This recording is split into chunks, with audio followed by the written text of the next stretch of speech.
सबसे पहले नजर डालते हैं 11 बजे की 11 ब्रेकिंग्स पर। पहली ब्रेकिंग, दिल्ली एमसीडी चुनाव को लेकर सदन की कार्यवाही शुरू होते ही फिर से नारेबाजी शुरू हो गई।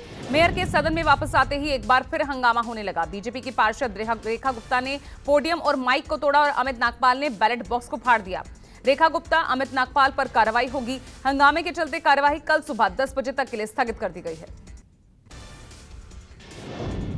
दूसरी ब्रेकिंग, दिल्ली की मेयर शैली ओबरॉय ने कहा, एमसीडी हाउस के अंदर हुए हंगामे के बाद हाउस की कार्यवाही कल सुबह 10 बजे तक के लिए स्थगित कर दी गई है। शैली ओबरॉय ने कहा कि सदन में मर्यादा का पालन नहीं होने से चुनाव को एक बार फिर से टालना पड़ा है। फिर से दिल्ली की जनता का नुकसान होगा। सुप्रीम कोर्ट के आदेश के अनुसार स्टैंडिंग कमेटी का चुनाव होना था। तीसरी ब्रेकिंग, आप नेता संजय सिंह ने प्रेस कॉन्फ्रेंस कर बीजेपी पर निशाना साधा, कहा हार को नहीं पचा पा रही है बीजेपी पार्षदों की तोड़फोड़ और बैलेट बॉक्स कब्जाने को लेकर संजय सिंह ने कहा, वोट डालने वाले बीजेपी और आप दोनों के हैं, लेकिन बीजेपी नेता अपनी हार को पचा नहीं पा रहे। चौथी breaking, Delhi MCD standing committee election में आधी रात मारपीट देखने को मिली। कल स्टैंडिंग कमेटी के चुनाव के दौरान आधी रात सदन में भिड़े आप बीजेपी पार्षद, दोनों दलों के मेंबर्स ने सदन में जमकर मारपीट की। दोनों ने एक दूसरे पर लात घूंसे बरसाए। सदन में बोतलें फेंकी गई, बैलेट बॉक्स पलट दिया गया। इस दौरान शैली ओबरॉय ने कहा, बीजेपी के पार्षदों ने मुझ पर हमले की कोशिश की। ये बीजेपी की गुंडागर्दी की इंतहा है। पांचवी ब्रेकिंग, मेयर चुनाव जीत के बाद आम आदमी पार्टी आज जश्न मनाएगी। थोड़ी देर में सीएम केजरीवाल कार्यकर्ताओं को संबोधित करेंगे। एमसीडी में डिप्टी मेयर के चुनाव के बाद आम आदमी पार्टी दफ्तर में जश्न का माहौल था। सीएम के इस संबोधन में पार्टी के तमाम पार्षद, विधायक और सांसद भी मौजूद रहेंगे। छठी ब्रेकिंग, जासूसी मामले पर बीजेपी आज आप दफ्तरों पर घेराव करेगी। इस दौरान बीजेपी दिल्ली की डिप्टी सीएम मनीष सिसोदिया के इस्तीफे की मांग भी करेगी। वहीं केंद्रीय गृह मंत्रालय ने मनीष सिसोदिया पर भ्रष्टाचार निवारण अधिनियम के तहत मुकदमा चलाने की मंजूरी दे दी है।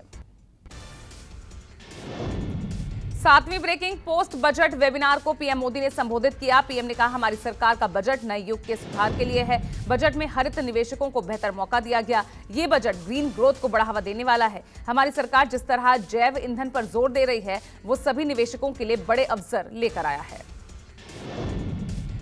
आठवीं ब्रेकिंग, पंजाब में आप विधायक कोटफत्ता गिरफ्तार। विजिलेंस ब्यूरो ने आपके विधायक अमित रतन को गिरफ्तार किया है। 4 लाख रुपए रिश्वत लेने के आरोप में गिरफ्तार किया गया।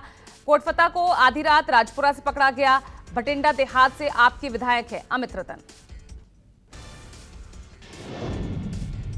9वीं ब्रेकिंग, 3 दिन में 3 राज्यों के दौरे पर गृह मंत्री अमित शाह आज कर्नाटक में जो 2 जनसभाओं को संबोधित करेंगे। बेल्लारी और संदूर में आयोजित जनसभा को संबोधित करेंगे शाह। कर्नाटक दौरे के बाद गृह मंत्री मध्य प्रदेश जाएंगे, जहां कल मैहर में शारदा माता के दर्शन करेंगे, जनजातीय समुदाय के लोगों को संबोधित करेंगे और फिर 25 फरवरी को बिहार के वाल्मीकि नगर जनसभा करेंगे। माना जा रहा है कि वो उपेंद्र कुशवाहा से भी मुलाकात कर सकते हैं। 10वीं ब्रेकिंग, छत्तीसगढ़ में कांग्रेस का अधिवेशन कल से शुरू होगा। आज कांग्रेस अध्यक्ष मल्लिकार्जुन खड़गे रायपुर जाएंगे। कल राहुल गांधी भी अधिवेशन में शामिल होंगे। दावा किया जा रहा है कि देश भर के 10,000 से ज्यादा कांग्रेसी रायपुर पहुंचेंगे।